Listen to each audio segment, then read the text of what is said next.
নমস্কার বন্ধুরা, Swapna kitchen family ব্লগে তোমাদের সবাইকে স্বাগত জানাই। বন্ধুরা, তোমরা কেমন আছো? আশা করি তোমরা ভালো আছো। আমিও খুব ভালো আছি।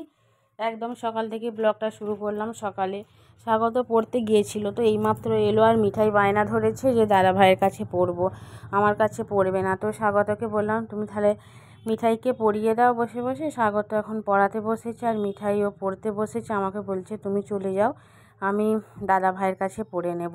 তো স্বাগত মিঠাইকে পড়াচ্ছে আর আমি আমার অন্যান্য কাজকর্মগুলো করে নেব।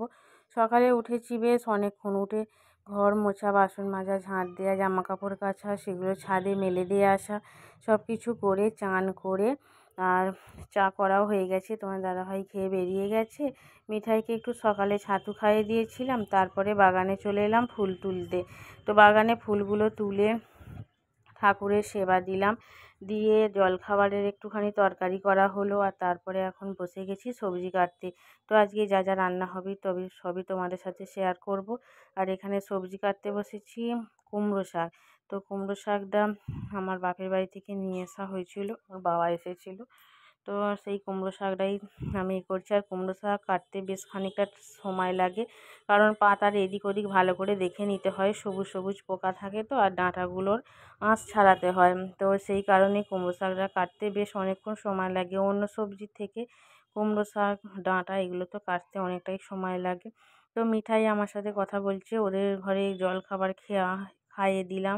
স্বাগত তো নিজেই খেতে পারে আর মিঠাইকেও খাইয়ে দিলাম। খাইয়ে এখন স্বাগত টিভি দেখছে। এখন তো গরমের ছুটি পড়ে গেছে আর মিঠাইয়ের এখনও গরমের ছুটি পড়েনি।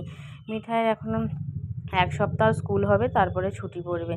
তো এখানে রান্না চাপিয়ে দিয়েছি, ভাত আমার হচ্ছে ওদিকে, আর এখানে মাশরুম ভাজা করছি। অনেকগুলো রান্না হয়েই গেছে, রান্নাটা লাস্টের দিকেই হচ্ছে। আর মাশরুমগুলো 2-3 দিন হয়ে গেছে, ফ্রিজের মধ্যে ছিল, আর বেশি দিন রাখলে আবার খারাপও হয়ে যাবে, এটার কথা মনেই ছিল না।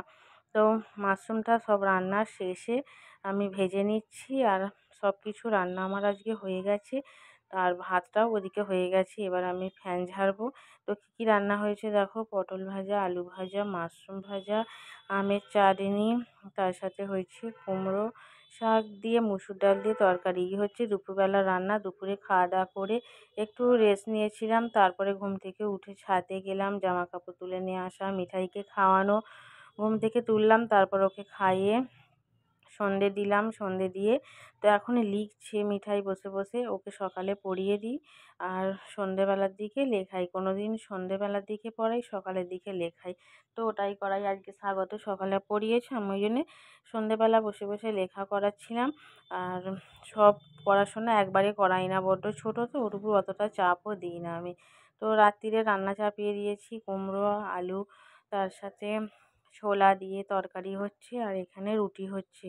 তো এই হচ্ছে আমাদের রাত্রিরে রান্না। তো বন্ধুরা, আজকের ব্লগটা তোমাদের কীরকম লাগলো অবশ্যই কমেন্ট করে জানিও। আর প্রথম থেকে শেষ পর্যন্ত আমার ভিডিওটা দেখবার জন্য অসংখ্য ধন্যবাদ।